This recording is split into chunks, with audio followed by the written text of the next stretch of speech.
Well, I want to thank the organizers, Dr. Parmar, Dr. Coleman, Dr. Padmanabhan, and Dr. Cheng, for a very kind invitation to return this year. It's a genuine pleasure and privilege to be back this year and participate in this outstanding meeting. Dr. Parmar gave me a formidable challenge to talk about treatment breakthroughs in AML. And what I'd like to do is consider as a definition of a breakthrough as significant advance in scientific knowledge. Before I talk about breakthroughs, I'm going to talk briefly about, and as an introduction to AML, talk about the overview of current therapy, then talk about what I think are the 6 major breakthroughs, and then end with some comments about future directions. These are data from the Swedish Acute Leukemia Registry, a real-world database which reflects the dramatic increase in incidence of AML over the years and shows that the median age of AML in this population-based registry is 72 years. There are approximately 13,500 new patients per year in the United States at least, the majority of whom still die of their disease. AML, of course, can arise de novo or can be therapy-related after exposure to chemotherapy, or can have evolved from an antecedent myelodysplastic syndrome or a myeloproliferative neoplasm. The outcome, of course, varies by a number of important prognostic factors, and there's, of course, great heterogeneity both in genetics as well as clinical manifestations. Now, these data from a number of cooperative groups around the world are quite similar and show you that among younger adults, defined as under the age of 55 to 60, the complete remission rate is about 75%, the early death rate about 10%, and overall survival about 35 to 40%. The same is not true, as you'll see, of older adults. Again, these are patients older than age 55 to 60. Several, again, large cooperative oncology groups around the world show that the complete remission rate among older adults is about 50%, the early death rate 15 to 20%, and of course, even that complete remission rate doesn't translate into very good overall survival of approximately 15 to 20%. This shows you these similar data in terms of outcome curves. These are data from the Eastern Cooperative Oncology Group, and they show that over the decades there has been considerable improvement in the outcome of younger adults. But again, the same cannot be true of older adults. And in fact, it's hard to imagine that there's been any significant improvement in the outcome of older adults over the last almost 4 decades. If one believes there may be some improvement in outcome as shown by these curves, it may be more likely that such an improvement is related to supportive care rather than to a true change in the natural history of the disease. If you're an older adult over the age of 60 and have unfavorable cytogenetics, you can see the outcome here from the German AML Cooperative Group, published by Dr. Buchner and colleagues, is far worse. So I believe that there are 6 major breakthroughs that have occurred in the area of AML in the last several decades. First, gene discovery and the development of novel prognostic factors. Secondly, acute promyelocytic leukemia, a topic I'll leave for colleagues later in this session. Third, drug development. Next, induction and post-remission strategies. Fifth, the treatment of older adults, and of course, advances in transplantation and alternative donors. And I'd like to make some comments regarding the 5 breakthroughs. First of all, there has been an evolution in prognostic factors since the 1970s and 80s when one used age, white count, and the presence of an antecedent hematologic disorder. In the 1980s and 1990s, cytogenetics were described. In the 1990s and 2000s were the era of molecular genetics, the identification of FLT3, NPM1, and c-KIT mutations, for example. And I think recently, the last few years and the next decade will be the decade that will require us to know about the interaction between genes, between FLT3 and NPM1. It won't be satisfactory to know that a patient is just FLT3 positive or negative and NPM1 positive or negative, but we'll have to understand the interaction among these genes. And we'll have to understand something about the quantitation of these genes. We know now that it's not good enough just to know if a patient is FLT3 positive, but we need to know something about the allelic ratio, how positive the patient is. You heard a little about CEBP alpha from Dr. Figueroa and others. Now we know that it appears to be the double mutation, or the so-called biallelic mutation, that's most important in terms of prognosis.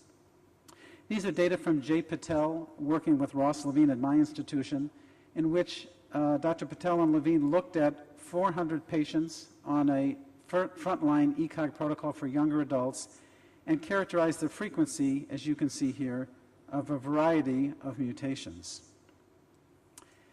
A number of these mutations are even more frequent when one looks at normal karyotype, particularly NPM1, which it turns out is a favorable prognostic factor, and CEBP alpha, also a favorable prognostic factor.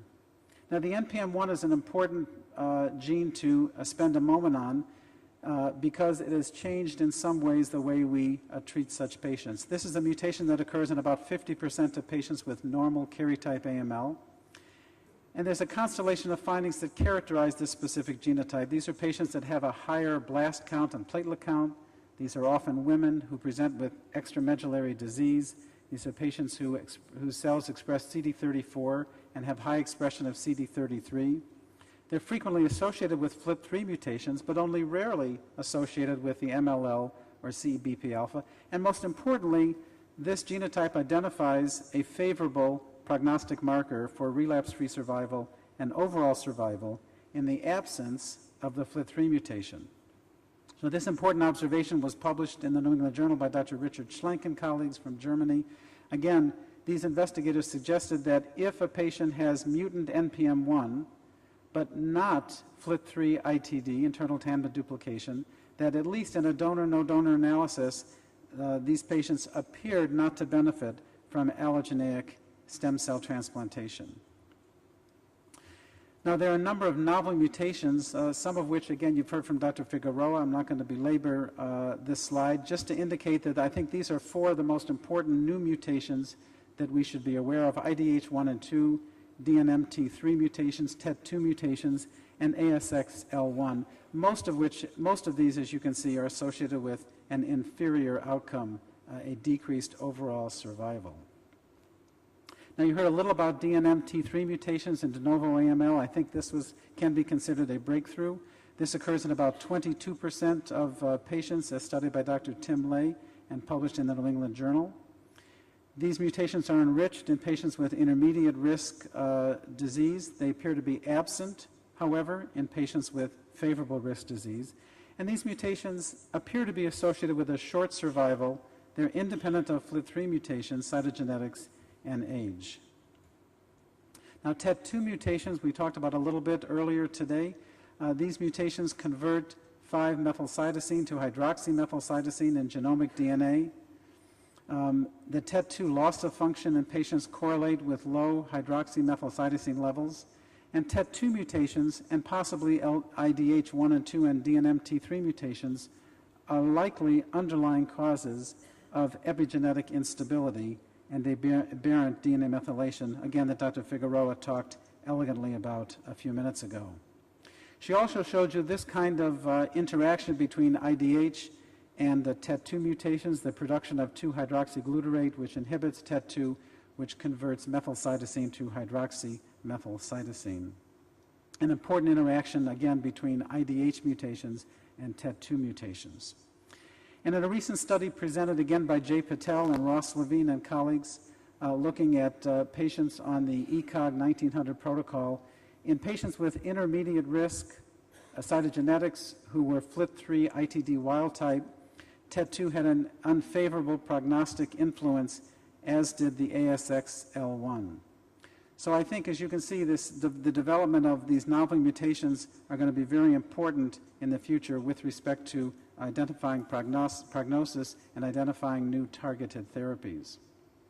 I think there have been some new advances, some breakthroughs in the area of induction and post-remission. And one of them, I think, comes from the Eastern Cooperative Oncology Group Protocol 1900, published in the New England Journal by Hugo Fernandez and colleagues, which suggested that double-dose daunorubicin may have a beneficial effect in younger patients with AML. This is the design of the study.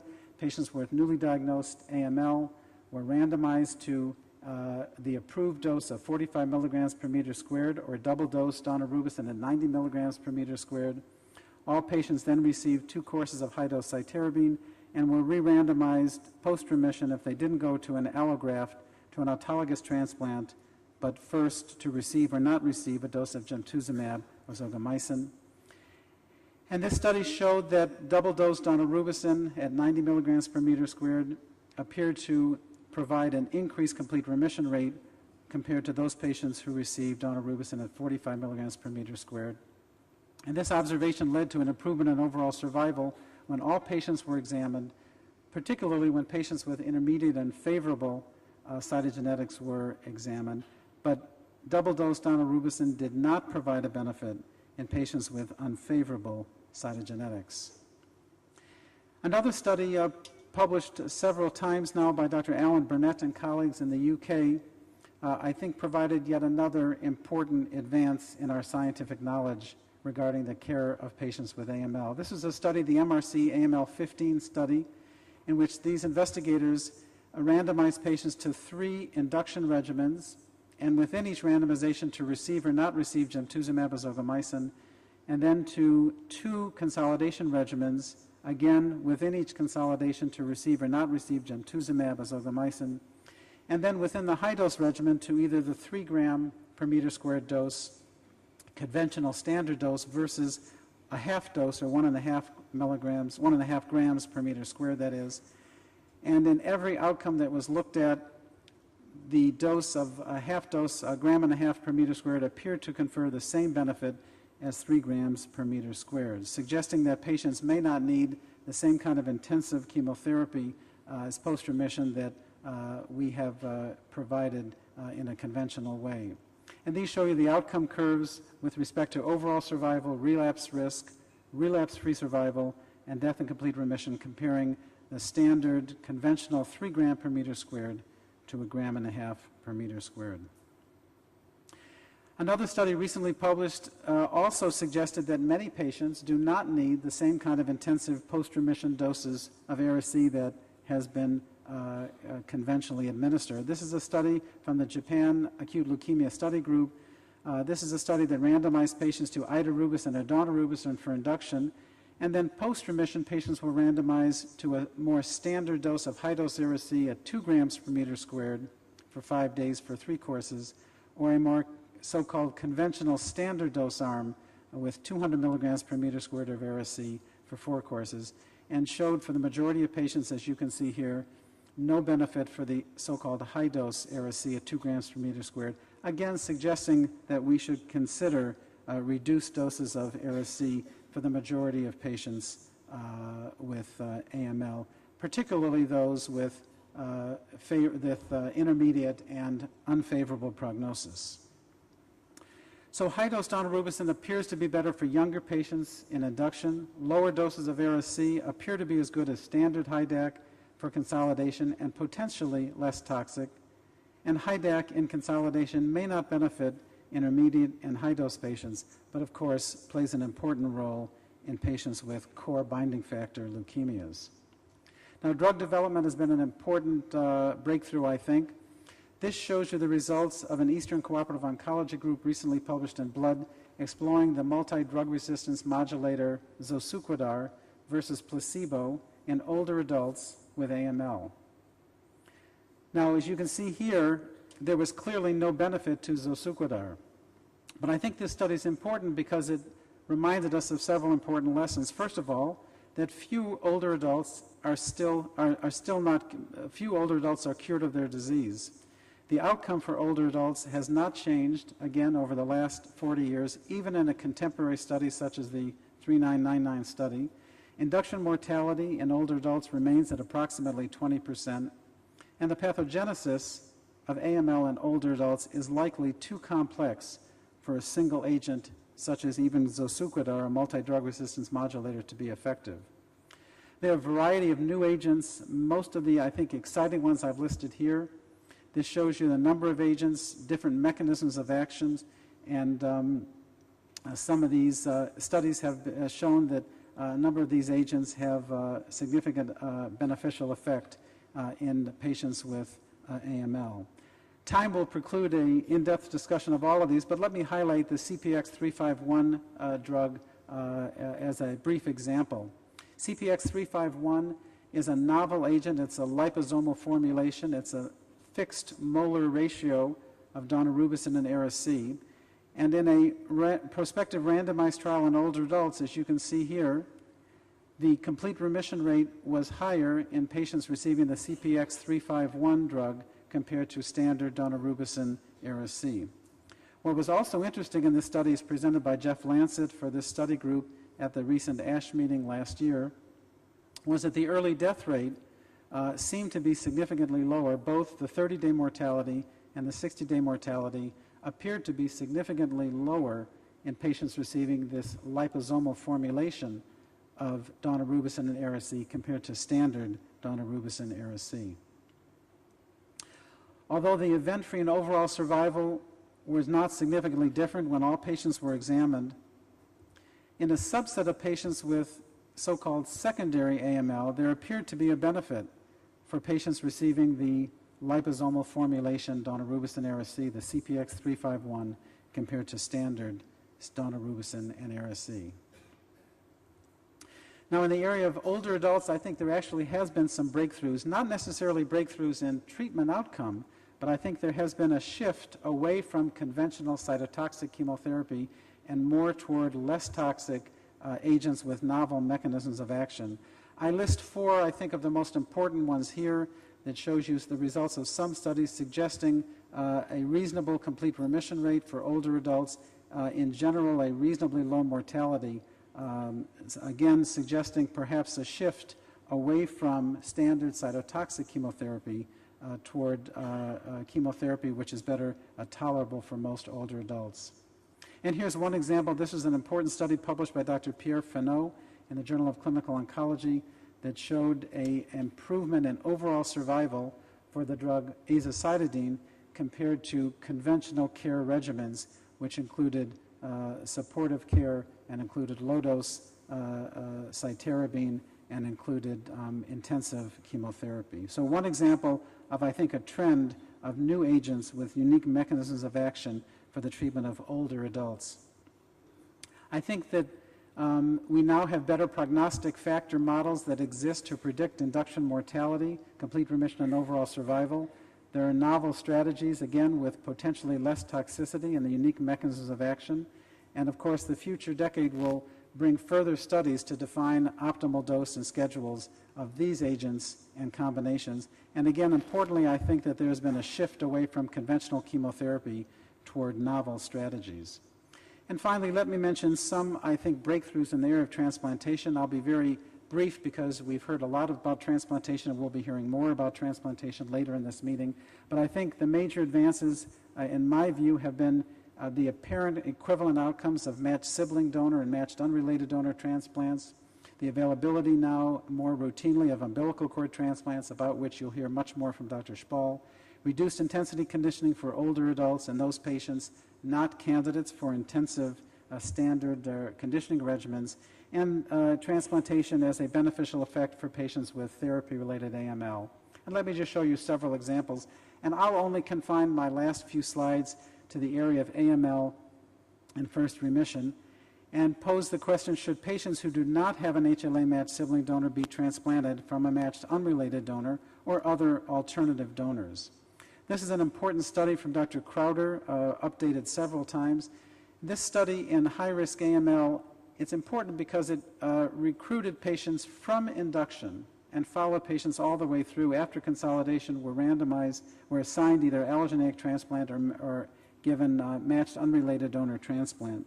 And this study that was recently updated by Dr. Crowder shows that the outcome for patients with sibling transplant and matched unrelated donor transplant appears to be equivalent and superior in high-risk AML compared to those patients not undergoing allogeneic transplant.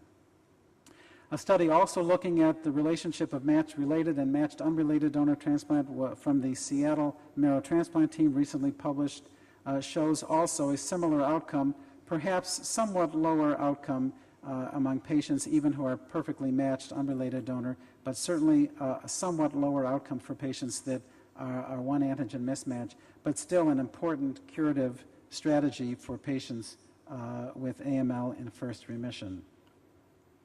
And finally, again, you'll hear more about umbilical cord transplants from Dr. Spall, but just to show you an important outcome, I think was published by Dr. Brunstein and colleagues from the University of Minnesota, again, with colleagues from the Seattle Marrow Transplant Team, suggesting that double umbilical cord transplantation has a very favorable outcome compared to matched unrelated donor, mismatched unrelated donor, and a matched sibling donor transplantation.